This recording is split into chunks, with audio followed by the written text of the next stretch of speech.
Bonjour à tous. Alors, cette vidéo est dédiée à la probabilité. La proba, c'est quelque chose, on est presque partout et presque tout le temps entouré. En mathématiques, évidemment, et on l'applique aussi en physique et chimie, en sciences économiques, en finance et assurance, en sociologie, en météorologie, etc. Donc, elle est très très importante en maths pure, bien sûr, et aussi pour ses applications dans plein de domaines de sciences. Et aujourd'hui, on va voir deux notions. Première, espérance d'une variable aléatoire. Ensuite, la fonction de répartition avec des exemples. Et après, on va les appliquer dans les exercices. Et on va finir avec euh, une petite application de la probabilité dans le domaine de prévision de météo sous forme d'un exercice. Alors, pour commencer avec espérance d'une variable aléatoire, qu'est-ce que c'est? Prenons une expérience quelconque, et si on répète cette même expérience un grand nombre de fois, on peut se dire qu'on peut espérer d'obtenir quelque chose en moyenne. Et là, cette chose-là, on dit que c'est l'espérance de la variable aléatoire grand X. Attention, comme si on répète cette expérience un grand nombre de fois, d'accord? Donc c'est E de grand X, c'est un indicateur de position, parce qu'elle parle d'une moyenne, n'est-ce pas? Autrement dit, toutes les valeurs possibles de grand X, comme si elles gravitent autour de cette valeur. Alors, prenons grand X, la variable aléatoire discrète, c'est-à-dire qu'elle prend un nombre fini de valeurs, x1, x2 jusqu'à xn. Pi correspond à la probabilité quand grand X prend la valeur xi. Dans ces cas, O de grand X, la espérance, elle est donnée par cette formule-là. En fait, ça vient de la loi de probabilité. Vous avez dans les tableaux x1, x2 jusqu'à xn, p1, p2 jusqu'à pn, et vous multipliez x1, p1, x2, p2 jusqu'à xn, pn, et vous les ajoutez. C'est ça l'espérance. Ok, une propriété importante de cette valeur, que si pour tout i dans l'intervalle 1n, cet intervalle, ce n'est pas l'intervalle traditionnel, c'est un intervalle où chaque valeur prend un nombre entier relatif, d'accord? Donc, i peut être 1, 2, 3 jusqu'à n. C'est ça la notation. Donc, si pour tout i appartenant dans cet intervalle, xi est plus grand ou égal ou plus petit que 0, c'est la notation, alors O de grand X est aussi plus grand ou égal ou plus petit que 0. Donc, comme si le signe de O de X, c'est la même que le signe de pour tout X, I. C'est naturel, normal, n'est-ce pas? Parce que regardez, selon les formules, on sait que P1, P2 jusqu'à Pn, ils ne sont jamais négatifs. Elles sont entre 0 et 1. Du coup, O de X est positif si tout X est positif, et O de X est négatif si tout X est négatif. Et 0 si tout X est 0. Donc, c'est normal en même temps. Ok. Une conséquence de O2X, en fait, c'est un indicateur dans un jeu. Si on voudrait savoir un tel jeu est favorable au joueur ou pas, c'est ça, on va vérifier.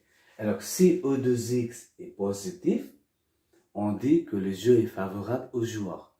Regardez comment, en fait, si je répète ces jeux-là un grand nombre de fois, on peut espérer d'obtenir quelque chose en moyenne positive, n'est-ce pas? Ça veut dire qu'on peut espérer de gagner quelque chose en moyenne. Et donc, c'est pour ça que le jeu est favorable. Si O2X est 0, on dit que le jeu est équitable ou rentable. On peut dire aussi, quand O2X est nul, grand X, comme c'est la variable aléatoire, elle est centrée.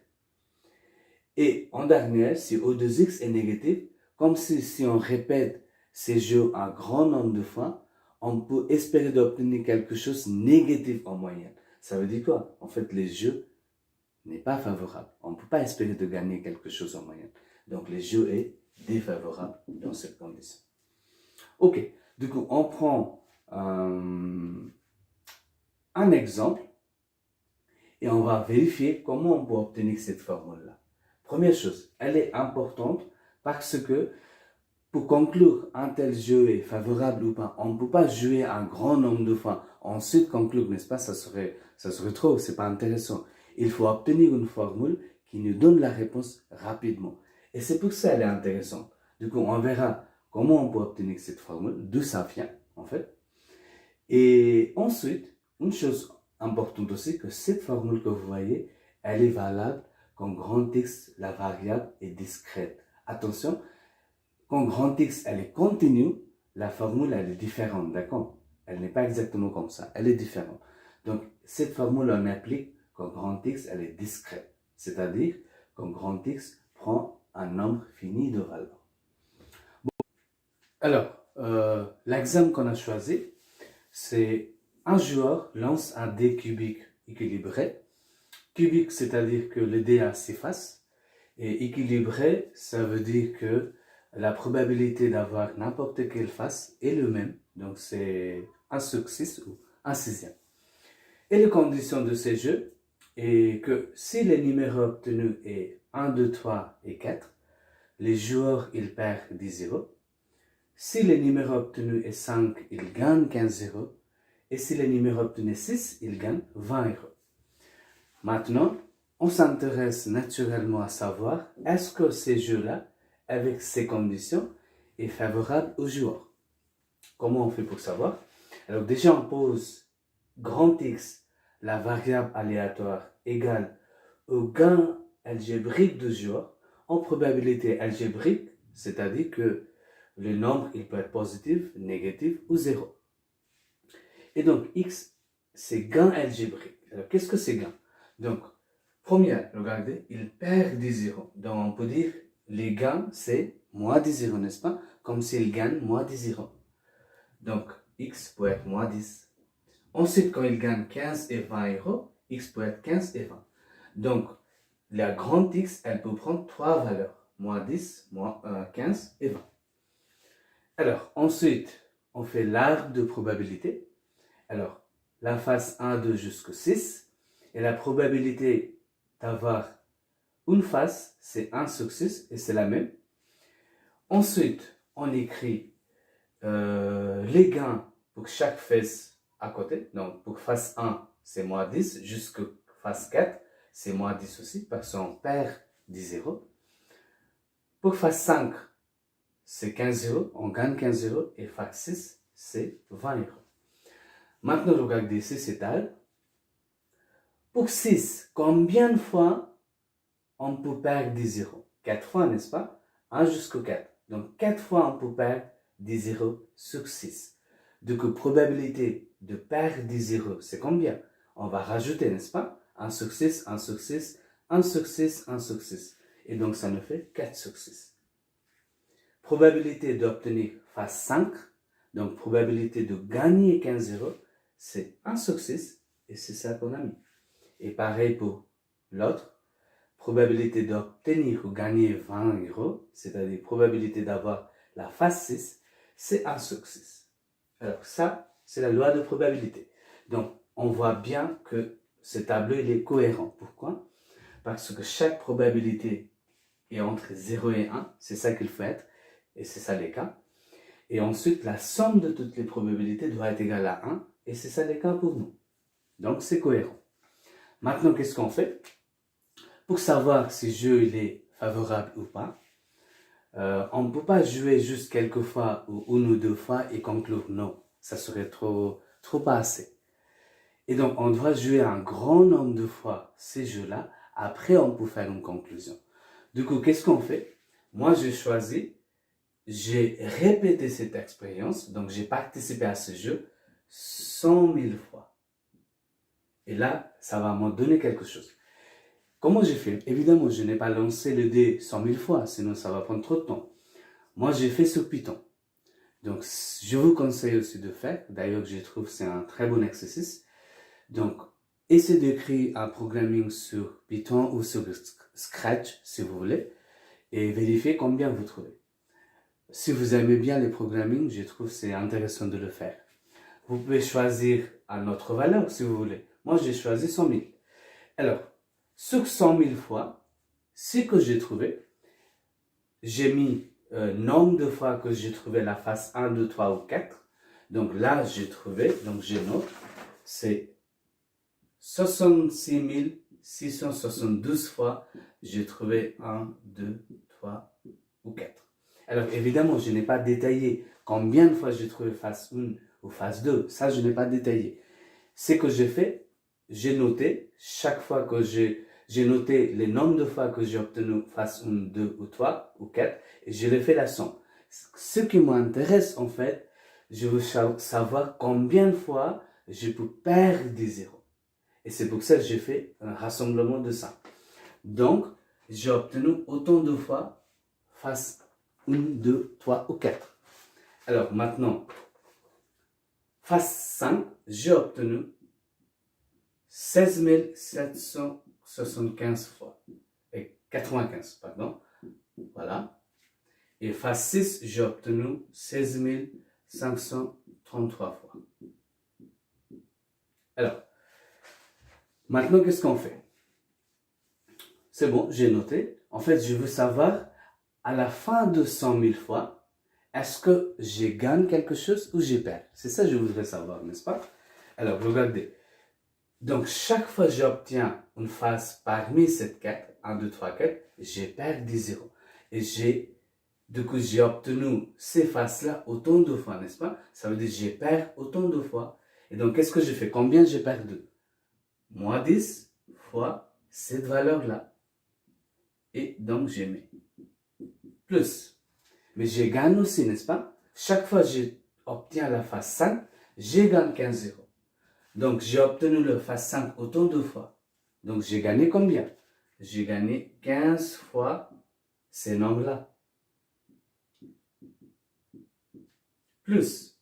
Ensuite, chaque fois que j'obtiens la phase 6, je gagne 20 euros. Et j'ai obtenu la phase 6 autant de fois.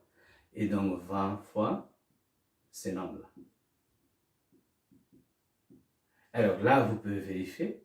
Ça combien j'ai trouvé? C'était moins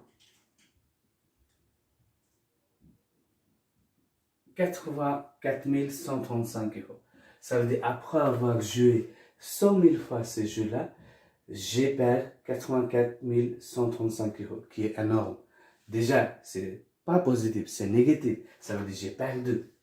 Et donc, si je voudrais calculer en fait combien je gagne ou je perds en moyenne à chaque fois que je joue ces jeux-là, qu'est-ce que je fais? Je divise ça par 100 000. Et donc, combien on trouve? Ça divisé par 100 000. Et donc,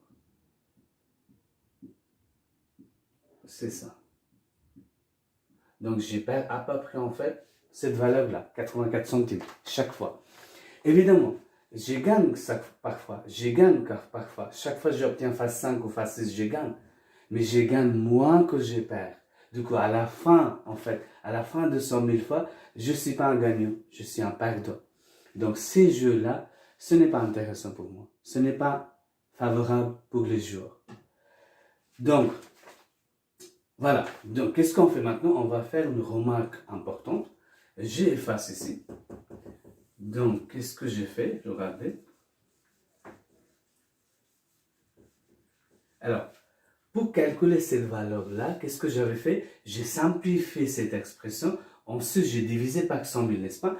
Mais je vais diviser ça par 100 000 en fait. Déjà avant. Comme ça, on va répartir en 3. Vous allez voir. Alors, moins 10 fois ces nombres divisé par 100 000.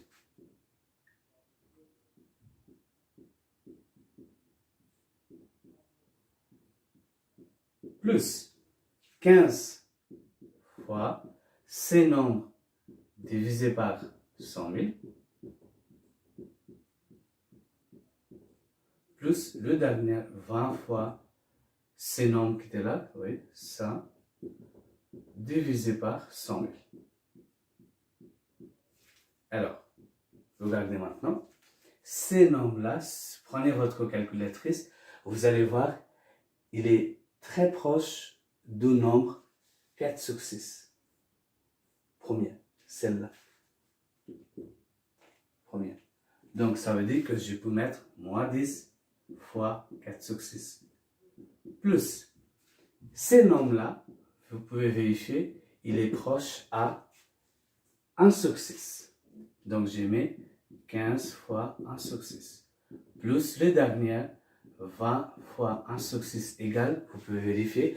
On peut faire la remarque que ces nombres, vous pouvez regarder, ils ne sont pas égaux, évidemment, mais ils sont proches quand même. Ils ne sont pas très loin de l'un et l'autre. Donc, c'est ça on obtient, mais on peut mettre plus correctement une valeur approximative. Alors, qu'est-ce qu'on peut conclure en fait? Si on joue un grand nombre de fois ces jeux-là, en fait, cette valeur-là, elle tend vers sa probabilité en fait, qui est 4 sur 6. Et cette valeur-là, elle tend vers sa probabilité qui est 1 sur 6. Et la dernière, cette valeur-là, elle tend vers sa probabilité qui est 1 sur 6. Donc, regardez maintenant. Une dernière, j'efface ça. Alors, qu'est-ce qu'on peut conclure? Moins 10, qu'est-ce que c'est? C'est la première valeur, n'est-ce pas? X1. Donc, je remplace par X1. Et sa probabilité, c'était 4 sur 6. Donc, je peux mettre comme si c'était P1, n'est-ce pas? Plus 15, c'est X2. Fois sa probabilité, P2. Plus X3, ce qui est 20 dans la liste. Sa probabilité qui est P3. Alors, vous reconnaissez cette-là, n'est-ce pas? C'est ça, l'espérance de grand X. On est d'accord? En fait, c'est ça, en fait. Donc, pour cet exemple, on a trouvé qu'il était négatif. Du coup, ces jeux-là, il n'est pas favorable aux joueurs. Donc, qu'est-ce qu'on peut conclure? Vous voyez? Mais cette formule, pourquoi c'est intéressant? Évidemment, pour conclure un jeu est favorable ou pas, je ne peux pas jouer et vérifier 100 000 fois ou 20 000 fois, etc. Ensuite conclure, non, ça serait, c'est pas intéressant. Il faut qu'on trouve une formule. Et donc, c'est ça les formules. Donc, au lieu de faire ça, comme c'est proche de cette valeur-là, du coup, je remplace. Comme c'est proche de cette valeur-là, du coup, je remplace. Donc, cette formule, c'est ça qui est intéressant, qui permet de nous répondre à nos besoins, que les jeux est intéressant ou pas. Et voilà, c'est ça que je voulais prendre comme exemple. Donc, la suite, ça serait fonction de répartition. La fonction de répartition d'une variable aléatoire, en fait, c'est une fonction qui, à la valeur de x, associe la probabilité que x soit inférieur ou égal à cette valeur. Alors, concrètement, supposons x est la variable aléatoire définie sur l'univers oméga. La fonction de répartition de x, notée par f1 dx, elle est définie de R dans l'intervalle 0,1. Donc, le domaine de définition, c'est R, parce que X peut être n'importe quel nombre réel. Et l'image, c'est l'intervalle 0,1, parce qu'elle associe la probabilité, n'est-ce pas? Donc, probabilité, c'est toujours entre 0 et 1. Donc, c'est normal que l'image soit l'intervalle 0,1. Alors, qu'est-ce qu'elle associe? À la valeur xi, xi, c'est une des valeurs que peut prendre grand X, elle associe la probabilité x plus petit égal à xi. Donc, on peut faire la remarque que ça ressemble à la loi de probabilité, n'est-ce pas? Seule différence, que ici, x n'est pas égal à xi, x est inférieur ou égal à xi. Alors, une propriété à bien connaître, c'est la relation entre la loi de probabilité et la fonction de répartition. Qu'est-ce qu'elle nous dit? Que pour tout i appartenant dans l'intervalle à n, cette notation, ça veut dire que c'est des nombres entiers naturels. Ça veut dire x peut être 1, 2, 3 jusqu'à n. Alors, P de x égale à xi, cette probabilité, elle est égale à f de x2 xi moins f de x2 x moins 1. Ça veut dire que c'est la différence entre la valeur de deux consécutifs xi, n'est-ce pas? Ok. Alors, cette expression, elle est parfaitement équivalente à, donc, elle est égale à p de x plus petit égal à xi moins p de x plus petit égal à x moins 1. Alors, du coup, on va prendre un tableau avec la loi de probabilité et on va calculer la fonction de répartition. Prenons cet exemple. Donc, xi, c'est moins 2, moins 1, 3, 0, 3, 5. Et probabilité de chacun, elles sont notées. C'est cohérent parce que chaque probabilité, c'est entre 0 et 1. Et la somme de toutes les probabilités, c'est 1. Donc, c'est cohérent. Alors, comment calculer fonction de répartition de chaque valeur ici? Alors, fx de moins 2, je peux dire que c'est p de x plus petit égal à moins 2, n'est-ce pas? Mais il n'y a rien avant moins 2, donc on peut supposer c'est 0. Donc c'est égal à p de moins 2, donc c'est 1 sur 3. Premier. Alors, fx de moins 1, c'est quoi? C'est p de x plus petit égal à moins 1. Ça veut dire x peut être moins 1 ou moins 2. Alors, quelle est la probabilité que x soit inférieur ou égal à moins 1? C'est probabilité x soit moins 1 plus probabilité que x soit moins 2. Donc, je vais en fait cumuler ces deux probabilités. Donc, 1 sur 9 plus 1 sur 3 qui me fait 4 sur 9. Alors, pour calculer fx de 0, qu'est-ce que je fais? X, donc c'est probabilité de x soit inférieur ou égal à 0. Donc, je vais cumuler toutes les trois probabilités, n'est-ce pas? Donc, 1 sur 3 plus 1 sur 9 plus 2 sur 9. Et qui me fait 2 sur 3. Probabilité que x soit plus petit ou égal à 3, c'est la somme de toutes les quatre probabilités, n'est-ce pas? Et c'est ça qui va me donner fx de 3. Et qu'est-ce que j'ai fait? Si je fais somme de ces quatre probabilités, je trouve 8 sur 9. Et ça, c'est fx de 3. Et pour les dernières, fx de 5, qu'est-ce que j'ai fait? Je rajoute 1 sur 9 avec la reste. Donc, évidemment, je vais trouver en fait somme de toutes les probabilités qui est 1. Donc, fx de 5, c'est égal à 1. Alors, maintenant, ce que je peux faire, je peux compléter ces tableaux à gauche et à droite. Comment? Je peux faire fx de moins infini plus petit que x plus petit que moins 2, j'ai fait 0. Et ensuite, fx de 5 plus petit égal à x plus petit que 12 infini, j'ai fait 1. Alors vous allez voir pourquoi j'ai fait ce tableau. Déjà, pour que ça soit cohérent avec cette expression, donc on va calculer. Et aussi, on peut se servir de ce tableau pour tracer la fonction de répartition tout à l'heure. Alors, regardez maintenant. Je veux calculer P de moins 2. Avec cette formule-là, qu'est-ce que j'ai fait? Ça veut dire fx de moins 2 moins fx de que x i moins 1, ça veut dire en vaut moins 2, n'est-ce pas? Donc en vaut moins 2, qu'est-ce que j'ai supposé? 0.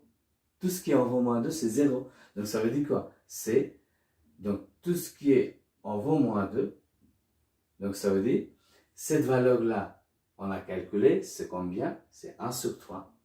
Donc 1 sur 3 moins 0, qui m'en fait 1 sur 3. En fait, ça me donne la probabilité qui est dans le tableau. Et de moins 2, c'est 1 sur 3. En fait, c'est normal que je trouve ça, parce que j'ai choisi deux expressions qui sont équivalentes. Donc, évidemment, je vais trouver ça. Pour calculer P2 moins 1, qu'est-ce que j'ai fait? J'ai fait fx de moins 1 moins fx de moins 2. Et si j'ai fait donc fx de moins 1, qu'est-ce que c'est? 4 sur 9. Moins 3 sur 9. Ça me fait quoi? 1 sur 9. Et c'est ça qui est marqué. Pareil, P2, ensuite pour 0, j'ai fait fx de 0, moins fx de moins 1. Qu'est-ce que je trouve? Je trouve en fait 2 sur 3, mais je peux mettre 6 sur 9, moins 4 sur 9. Et ça me fait quoi? 2 sur 9. Et là, c'est ça que je trouve. Pour calculer P2, 3, j'ai fait fx de 3, moins fx de 0, donc la précédente.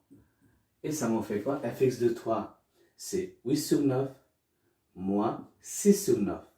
C'est quoi? C'est 2 sur 9. Et c'est ça qui est marqué. Et dernière, P de 5, je trouve fx de 5, moins fx de 3. Et là, qu'est-ce que je trouve? C'est 1 moins 8 sur 9, n'est-ce pas? Et donc, ça m'en fait 1 sur 9. Voilà, en fait, les deux sont équivalentes. Je peux faire les calculs dans les deux sens. Alors, maintenant, on va tracer la fonction de répartition pour cet exemple. Comme ça, on verra comment tracer. Pour tracer la fonction de répartition, déjà, ce qu'on va faire, on va faire un tableau avec x de moins infini jusqu'au plus infini, et on va mettre toutes les valeurs qui sont dans l'énoncé, donc moins 2, moins 1, 0, 3, 5 au milieu. Ensuite, on va mettre les valeurs de f de x pour chaque valeur de x qu'on avait calculée. Donc pour moins 2, c'est 3 sur 9, pour moins 1, c'est 4 sur 9, etc. Et par la propriété de f de x, elle est 0 pour tout x plus petit que moins 2. Donc on va mettre 0 ici. Ensuite, pour tout x à partir de 5, elle est 1, donc c'est 1. Donc après, ça serait toujours 1. Dans la forme d'intervalle, on peut écrire comme ça, dans un tableau. Regardez, f de x sur l'intervalle ouvert moins infini moins 2, c'est 0. Sur l'intervalle moins 2 fermé moins 1 ouvert, c'est 3 sur 9. Ici. Sur l'intervalle moins 1 fermé 0 ouvert, c'est 4 sur 9. Celle-là. Sur l'intervalle 0 fermé 3 ouvert, c'est 6 sur 9. Ensuite, sur l'intervalle 3 fermé 5 ouvert, c'est 8 sur 9. Et pour dernier, sur l'intervalle fermé 5 et plus infini ouvert, c'est 1. En fait, ici, regardez, j'ai écrit dans la forme d'encadrement la même chose. Donc, les deux sont équivalents. Ici, dans les encadrements et là-bas, dans la forme d'intervalle. Là, maintenant, on peut tracer. Alors, j'ai écrit ici les deux manières de tracer la fonction de répartition. Vous choisissez laquelle vous préférez. Alors, la première, donc x, on trace sur l'axe de f6, bien évidemment, et f de x sur l'axe d'ordonnée. Alors, première explication, ici, je n'ai pas choisi un repère orthonormé, j'ai choisi un repère orthogonal. C'est-à-dire, ici, l'unité sur l'axe de f6, c'est 1, voyez, et sur l'axe d'ordonnée, c'est 1 sur 9. C'est-à-dire, l'unité, c'est 1 sur 9. Alors, vous pouvez dire pourquoi j'ai fait ça. Une explication, regardez, le x, elle peut être n'importe quel nombre réel, n'est-ce pas? Donc, en gros, dans les exemples, on peut trouver que les valeurs de x sont très écartées. Mais la valeur de f de x est toujours entre 0 et 1. Du coup, si x sont trop loin à droite et à gauche, je ne peux pas avoir une bonne visibilité, n'est-ce pas? Donc, pour avoir une bonne visibilité, j'ai choisi unité 1 ici et unité qui est plus petite, 1 sur 9 ici. Juste pour mieux tracer les choses dans les papiers. Donc, après on trace. Qu'est-ce qu'on fait? Donc, de moins infini jusqu'au moins 2, c'est 0. Donc, c'est ça que j'ai tracé. De moins 2 jusqu'au moins 1, c'est 3 sur 9. Donc, j'ai mis. Donc, 1 sur 9, 2 sur 9, 3 sur 9. Voilà, c'est ici. De moins 1 jusqu'au 0, c'est 4 sur 9. De 0 jusqu'au 3, c'est 6 sur 9. De 3 jusqu'au 5, c'est 8 sur 9, vous voyez. Et dernière, de 5 à partir de 5, c'est 1. Voilà, je peux tracer comme ça. Alors, la deuxième méthode de tracer, que j'ai choisi la même unité dans l'abscisse et ordonnée. Donc, unité, c'est 1. Donc, j'ai tracé dans 1, 2, 3. Ça, c'est comme principe, c'est pareil. Du coup, moins infini, moins 2, c'est 0. Ensuite, c'est 3 sur 9, 4 sur 9, 6 sur 9, 8 sur 9 et 1. Alors, pour cet exemple-là, évidemment, je peux faire ça. Je peux faire aussi là. Les deux sont beaux. Mais imaginons dans un autre exemple, si x, il va jusqu'à 50 ou bien moins 20, en fait, ça va être trop écarté, n'est-ce pas? Du coup, je ne peux pas, en fait, tracer bien. Donc, pour cet exemple, les deux sont acceptés, donc vous choisissez. Mais celle-là, elle est pratique pour un autre exemple quand les valeurs de x sont très écartées. Voilà, c'est ça comment je voulais expliquer comment tracer.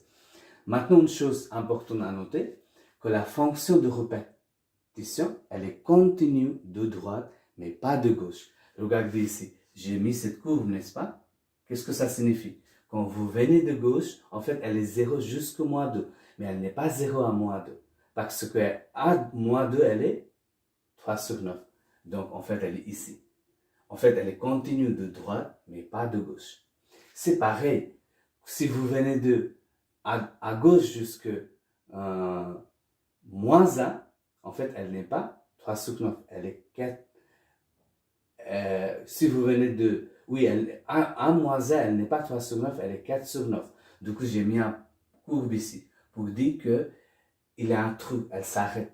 Du coup, à moins 1, c'est 4 sur 9. Donc, elle est continue de droite. C'est ça que je voulais expliquer. Alors, c'est continue de droite, mais pas de gauche. Et ensuite, on peut compléter la figure comme ça. Donc, je trace comme ça, comme ça, comme ça, pour faire un escalier. Voilà. Et pareil ici, je peux compléter comme ça.